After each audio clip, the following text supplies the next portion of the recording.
LVDS की understanding के लिए किस तरह से एलवीडीएस का अरेंजमेंट होता है टीवी के अंदर, सबसे पहले हम जान लेते हैं कितने इंच तक की पैनल में कौन से रिजोल्यूशन आमतौर पे ज़्यादातर देखने मिलता है आपको। बीच बीच में हो सकता है आपको 24 इंच की कोई पैनल स्पेशली डिज़ाइन होके फुल एचडी में बनी हो, लेकिन 32 इंच और 22 इंच के अंदर की जितनी भी पैनल्स ज़्यादातर होती है वो 1366 मल्टीप्लाई बाय 768 रिजोल्यूशन की होती है।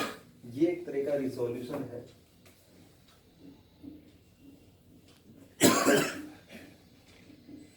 ठीक है, ये रिजोल्यूशन के हिसाब से ही यहाँ पर पिक्सल अरेंजमेंट होता है पैनल के अंदर, और एलवीडीएस को इनपुट भी वैसे ही दिया जाता है, जिसमें हम RX0 को रेड, RX1 को ग्रीन मान के चलते हैं, ये ब्लू है RX2, और इसके साथ वर्टिकल और हॉरिजॉन्टल सिंक है। RX क्लॉक एक टाइमिंग सिग्नल है, ठीक है, इसमें टाइमिंग के सिग्नल्स होते हैं जो भी टीकॉम प्रोसेसर जिस टाइम से काम करेगा, और ये RGB, ठीक है। पहले के टीवी में आपने देखा होगा कि एक R, G और B होता था और एक ल्यूमिनेंस होता था। अभी के टीवी में आप देखोगे LCD में माइनस और प्लस, माइनस और प्लस, माइनस, हर एक जो सिग्नल्स है वीडियो सिग्नल्स, ये एक वीडियो सिग्नल है, ये एक दूसरा, ये तीसरा वीडियो सिग्नल और ये चौथा वीडियो सिग्नल, ये टोटली 1 2 3 और 4, और दोनों 2 2 है, हर सिग्नल 2 2, तो 4 मल्टीप्लाई बाय 2 8 बिट में ही पैनल बनी हुई है ज़्यादातर, ठीक है। मतलब हम वीडियो सिग्नल है, ये ग्रीन वाला वीडियो भी, ये भी वीडियो सिग्नल है, ब्लू के साथ वर्टिकल सिंक हॉरिजॉन्टल सिंक तो है ही, लेकिन ब्लू तो वीडियो सिग्नल है तो हमको ये भी काउंट करना है, और ये एक video signal, totally 4 multiply by 2 8 bit, ठीक है। तो हमारा जो पैनल रिजोल्यूशन है वो 1366 768 8 बिट का है, ठीक है। अगर जो मान के चलो कि हमारा ये वाला कनेक्शन कहीं से लूज हो जाता है या ड्राई होता है, तो आपका जो प्रॉब्लम आएगा स्क्रीन के एरिया में, या तो वो फुल्ली रेड हो जाएगा पूरा स्क्रीन, या उसमें से रेड कलर चला जाएगा, ठीक है। और अगर जो ग्रीन वाले लाइन में कोई भी प्रॉब्लम होती है लूज कनेक्शन की, तो ग्रीन चला जाएगा, पिंक पिक्चर आएगा, रेड प्लस ब्लू वाला। लेकिन ब्लू के साथ ऐसा नहीं है। ब्लू अगर जो चला गया, तो क्योंकि मैंने जैसे बताया आपको यहाँ पर वर्टिकल और हॉरिजॉन्टल सिंक भी होने की वजह से इसकी कंडीशन में आपको नो पिक्चर दिखेगा।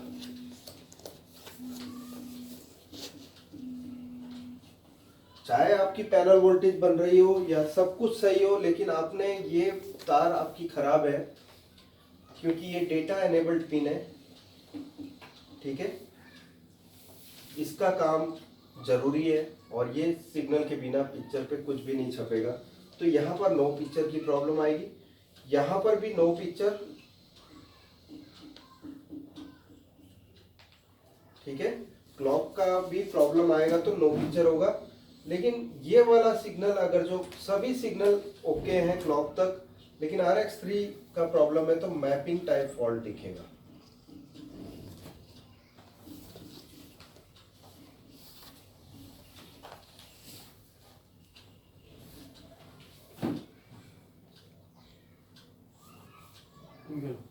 पांच जोड़ी है, तो इसमें जो भी है पैनल रिजोल्यूशन के हिसाब से ये 1366 की पैनल हम मान के चल सकते हैं।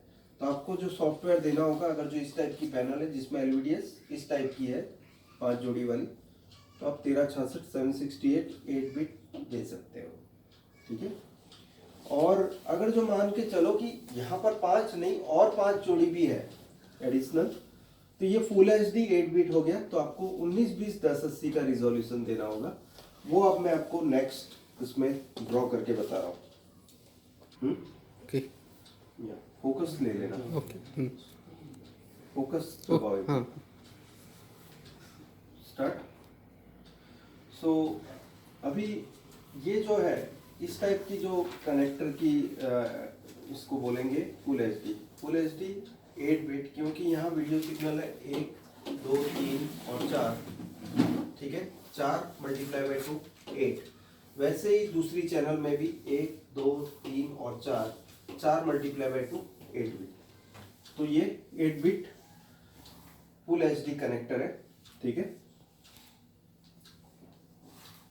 पूरी बात यह है कि कनेक्टर का जो भी फर्स्ट पॉइंट होता है, फर्स्ट नंबर, कनेक्टर का 1 नंबर पिन, वहां से ही RX 0 माइनस और प्लस शुरू होता है।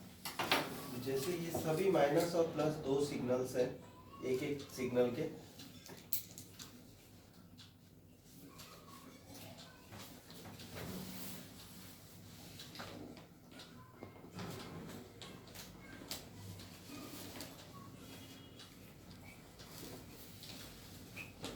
ये सभी लेफ्ट टू राइट और फर्स्ट पिन की साइड से ही इसी ऑर्डर में रहेंगे। माइनस का भी ऑर्डर यही रहेगा, पहले माइनस फिर प्लस, माइनस प्लस, ठीक है, सभी पैनल्स में। अगर जो आपको इस टाइप की कोई पैनल मिलती है तो आपको आपका मदरबोर्ड का रिजोल्यूशन सेट करना होगा 1920 1080, ठीक है, रिजोल्यूशन।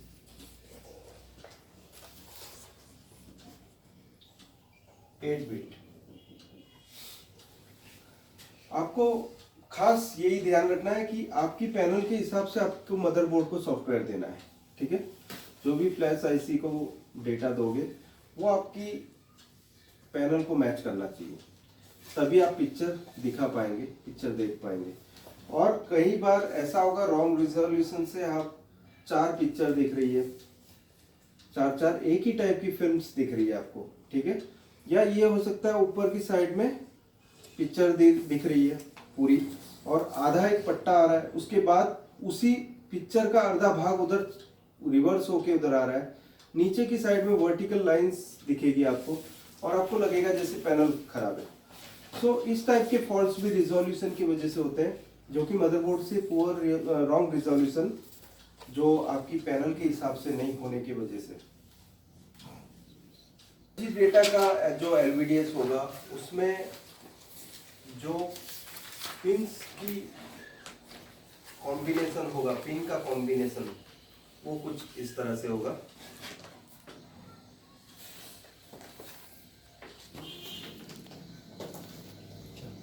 ये LG डेटा की पैनल है जिसकी मैंने वायरिंग यहाँ ड्रॉप की हुई है, जिसमें 12 वोल्ट ग्राउंड, ये फर्स्ट की 4 पिन 12 वोल्ट, बाकी 3 पिन ग्राउंड, और फिर 12 नंबर से शुरू करते हुए 12 और 13 जो कि RX 0 minus RX 0 plus, 14 ground होगा, 15 और 16 जो है RX 1 minus and RX 1 plus. ये 30 पिन कनेक्टर की वायरिंग है, ये 30 पिन है, 30 पिन LVDS, जिसमें मैंने खाली पिन जो काम की है वही ड्रॉ की हुई है, ठीक है, जिससे पिक्चर आएगी।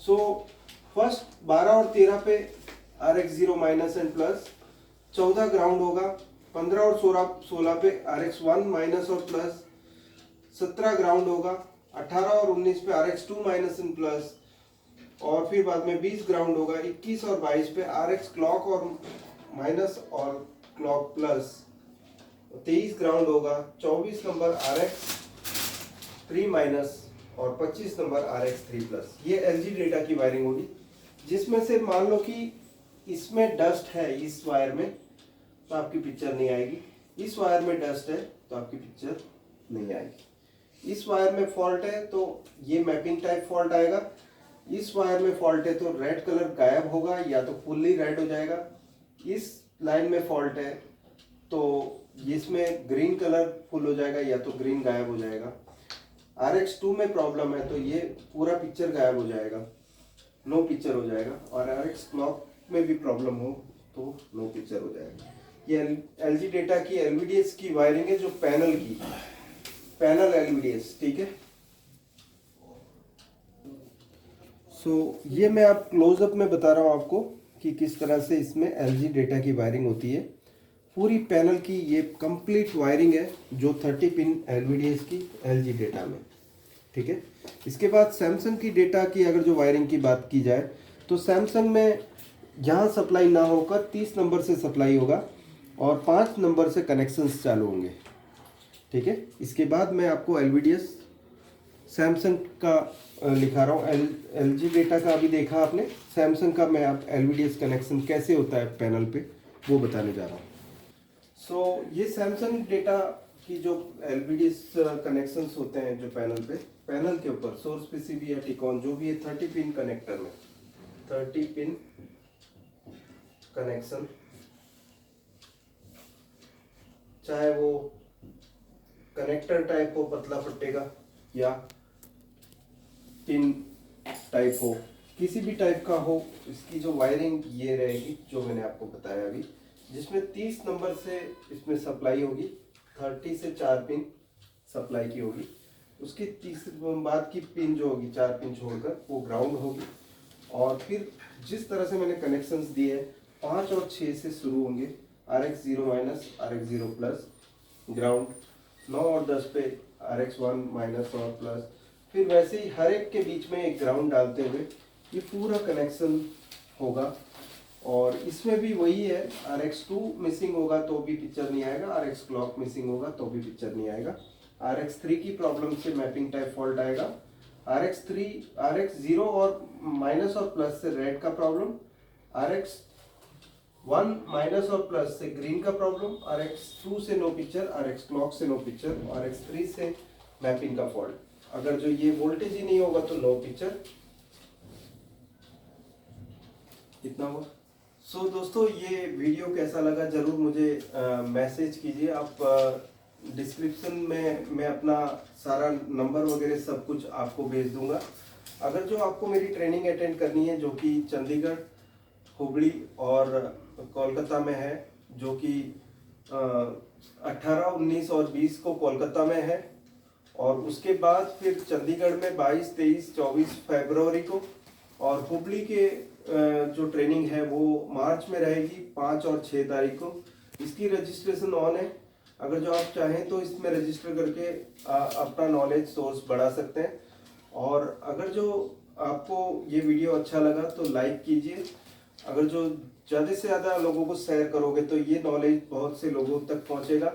और अगर जो मेरा वीडियो सब्सक्राइब करते हैं तो बाजू में बेल का आइकॉन आप दबाना ना भूलें।